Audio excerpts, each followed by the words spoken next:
Magnificent, Mihai, magnificent. You never played better in your life. Thank you.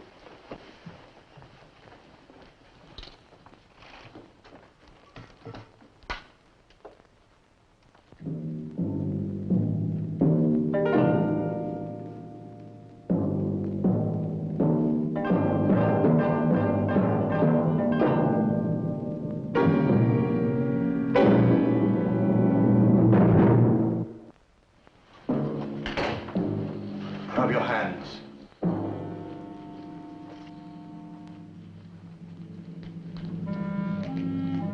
Don't make any noise. What do you want? Call the violin. No, turn around.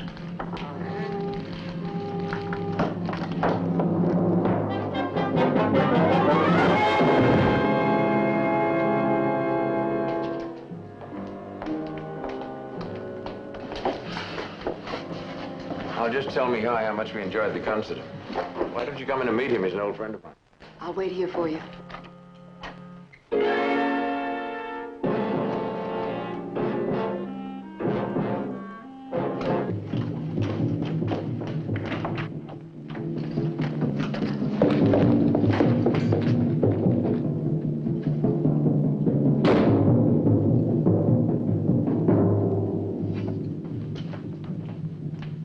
I'll be right back.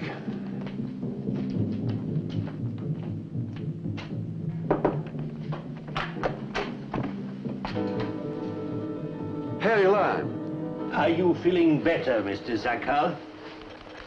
I'm so glad to see you. I didn't know that you were in Paris. I saw a man running out of here with a violin case. He wore a mask. Man with a mask? Nobody was in here. Thank you, Yorgo. Just a moment of sickness. I shouldn't overeat. I'm Alphonse Sakar, Mr. Borodin's manager, Mr. Lime. How do you do? Did you enjoy the concert? You never played better in your life.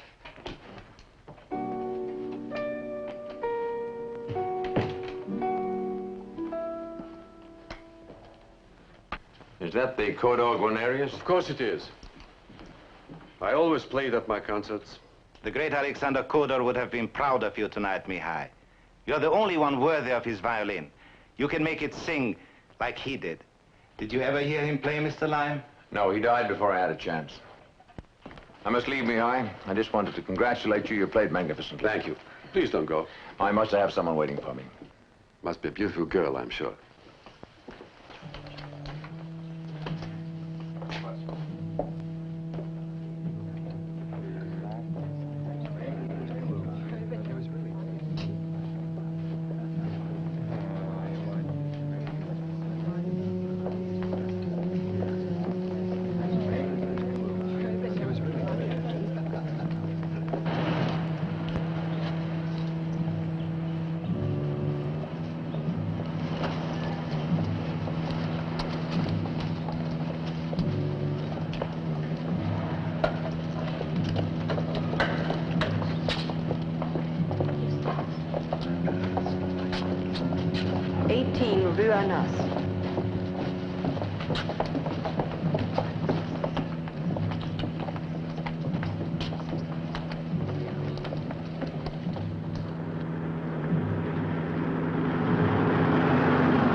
Il est presque minuit et ne pas dormir dans cette maison.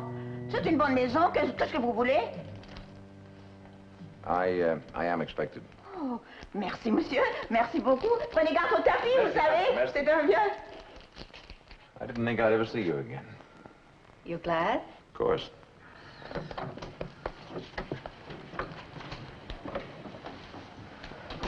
What a charming apartment. A drink? Yes, please. Would a plain whiskey sour do? I don't have any orange peel.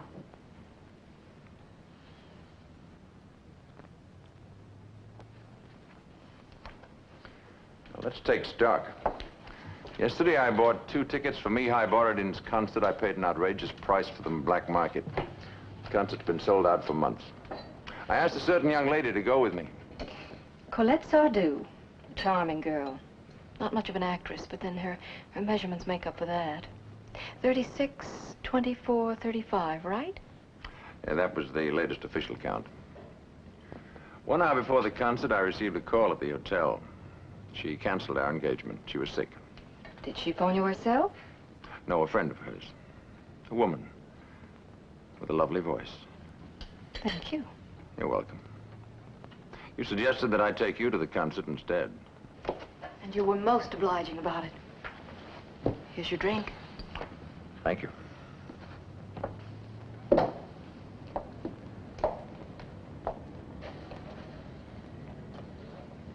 It's excellent. During the intermission, if you remember, I excused myself. I called Miss Sardou to inquire about her health. That was a dirty trick.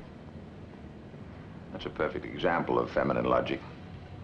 Miss Sardou had been waiting for me at her apartment in full evening regalia for 2.5 hours. She didn't believe a word I said. She hung up on me. She has a very bad temper. I suggest a medium-priced piece of jewelry. Charged to your account? Maybe. We could make it part of the deal. What deal? $100,000 to recover the Kodar violin.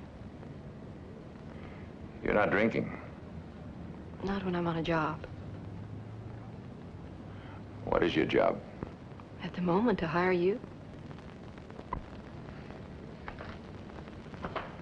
What was the reason for staging our meeting at the concert? You didn't know then that the violin would be stolen. Because I heard you were in Paris. I wanted to meet you. Why? Well, I can't give you an honest answer to that. Would you like me to lie? Certainly. I was told that you're the most fascinating man in the world. A man without causes, without emotions, without a heart. You're doing beautifully. That you can never be true to any woman. But when you kissed her once,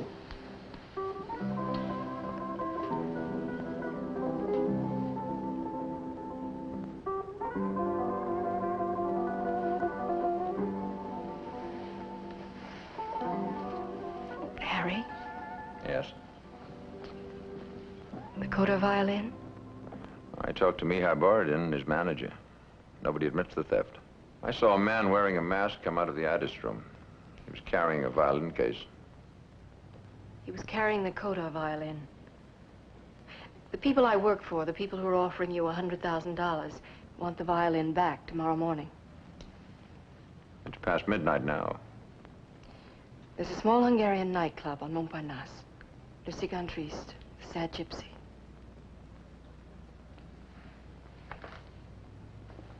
You going with me? I can't. Who are the people you're working for? The more you know, Harry, the greater the danger. I'm not afraid. I am. For you. When will I see you again? When you bring me the Kodar violin, and I pay you the money.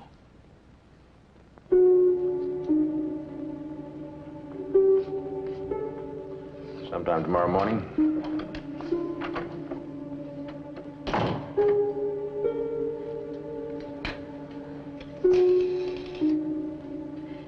He just left. No, he doesn't carry a gun.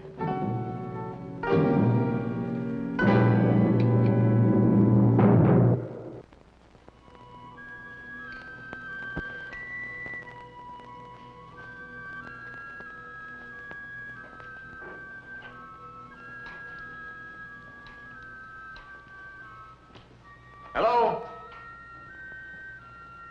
Is anyone here?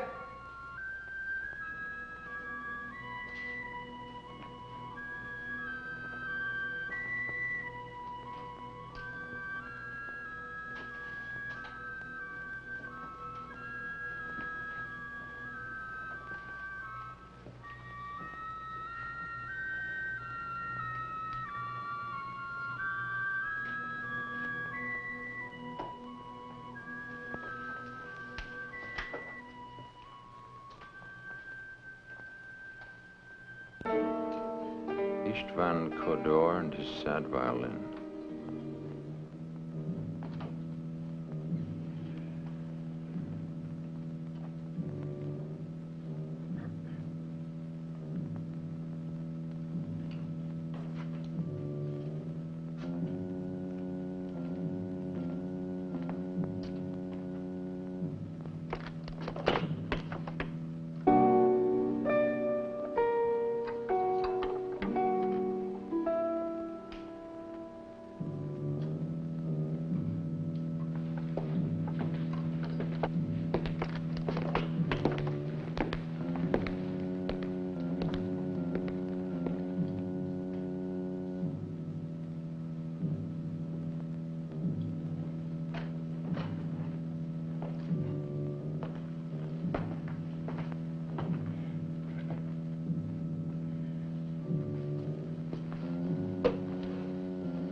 Who's this?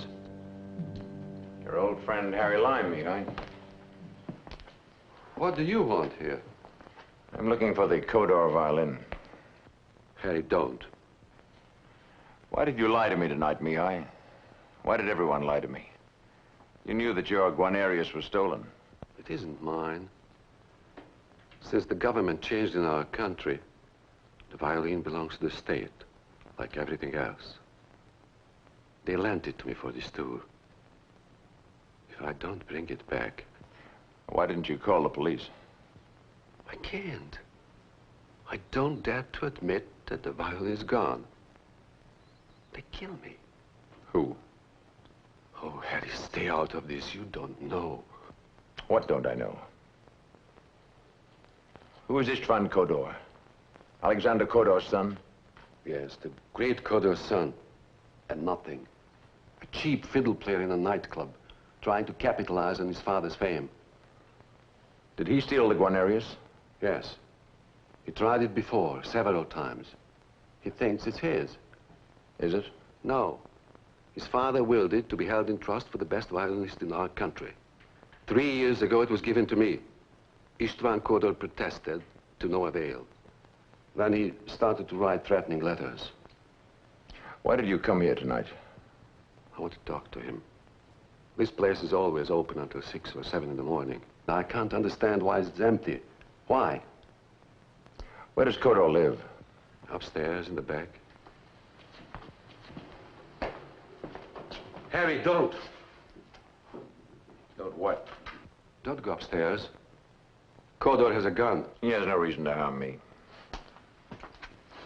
Harry! He's not sane anymore. He thinks he has been robbed of his inheritance. If he had been given the Guarnerius, he'd be the greatest violinist in the world. He'd kill anybody who tried to take the violin away from him. I don't die easily, Mihai.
Mr. Lime, may I ask what you're doing here?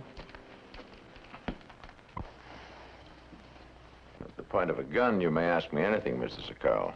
Oh, you remember my name. That is very flattering indeed. You're Mihai Borodin's manager. Last time I saw you, you were suffering from an acute attack of indigestion. Now it seems to me you're in a much more serious predicament. You're a little confused, Mr. Lime. You're the one who is in a serious predicament. I didn't commit murder. Neither did I. Mr. Kodor was quite dead when I arrived here. Well, he was shot. Not with this gun. I have to ask you again, what are you doing here? I want the Guarnerius that was stolen tonight from Mr. Borodin's room in the concert hall. Why, Mr. Lime?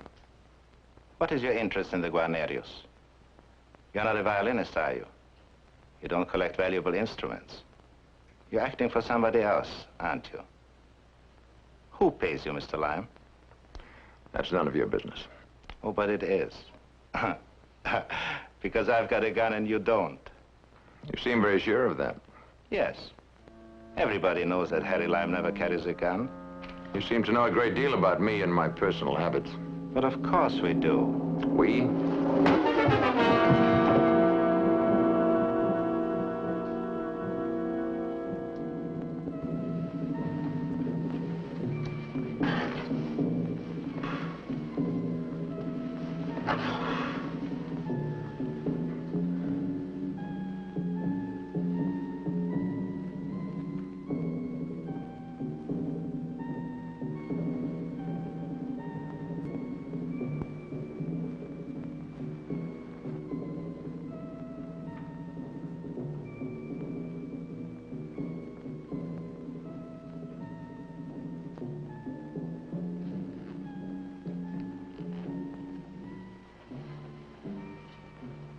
Somebody say something. I'd like to know that I'm still alive. You talk. What Mr. Yorgo means is that he wants to know what your interest is in the Kodor violin. Simple answer to a simple question. Money. How much? $100,000. Payable when and by whom? We've tried that one before. Mr. Yorgo is willing to pay you twice the amount if you tell him everything you know. Everything I know about what? Harry, tell him. I'm to recover the Guarnerius for a price. That's all. So far, I haven't been successful. But then neither of you gentlemen, it seems to me. Otherwise, you wouldn't be sitting around here like a board of directors meeting. Tell him everything you know. He'll kill you if you don't. He'll kill you like he killed... You're a great artist, Mihai. Maybe the best violinist in the world today. But you've been keeping rotten company since the last time I saw you. A year ago, wasn't it? Your last concert in Brussels. Mr. Lime? Mr. Yorgo has a very hot temper. He doesn't appreciate the way you talk about him and me. People really should learn to control their tempers. You've murdered one man already. What man, Mr. Lime? What murder are you referring to? Somebody were dead, would there not be a body? The only thing that could possibly point to a murder is your suit. It seems that you stained your sleeve while you were in this room.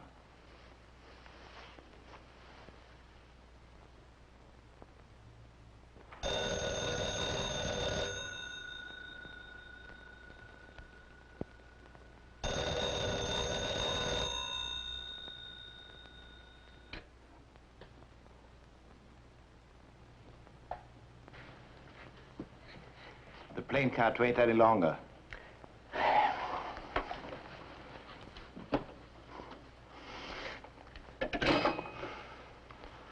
The violin. We have to leave without it, Yorgo.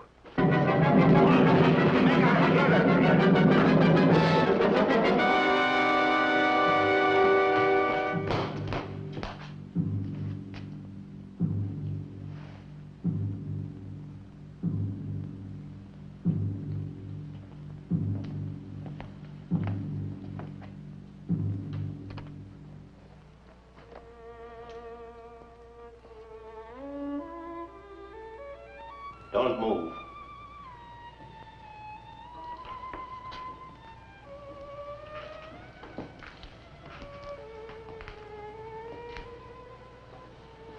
Go ahead.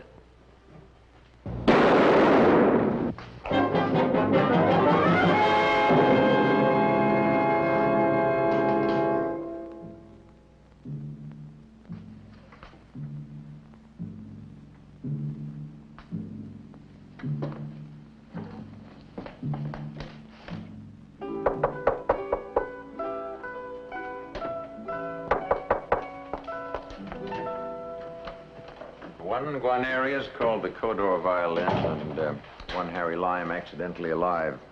You'll dirty your beautiful fingers. Look at mine.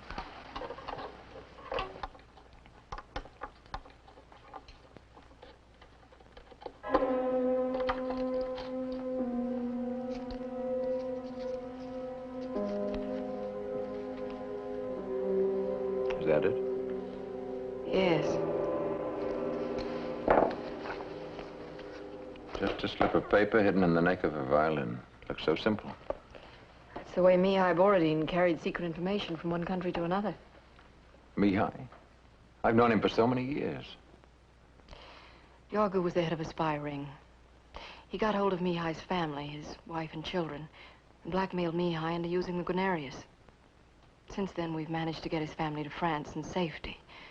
He's free now. Nothing can happen to him. What about you? I'm in French intelligence. I was born in France and educated and trained in the United States till there was no trace of an accent left. Didn't you know? No, I didn't know. But I guessed. I trusted you for the worst possible reason.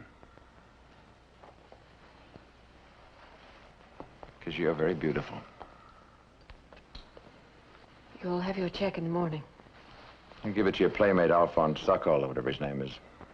He tipped me off that Kodor disguised the violin with a coat of paint. Fired the shot that saved my life. I told him you didn't carry a gun. But neither of us could have done what you did, Harry. Sokol's already been well paid for working with us. You see, Yorga was getting suspicious of Sokol.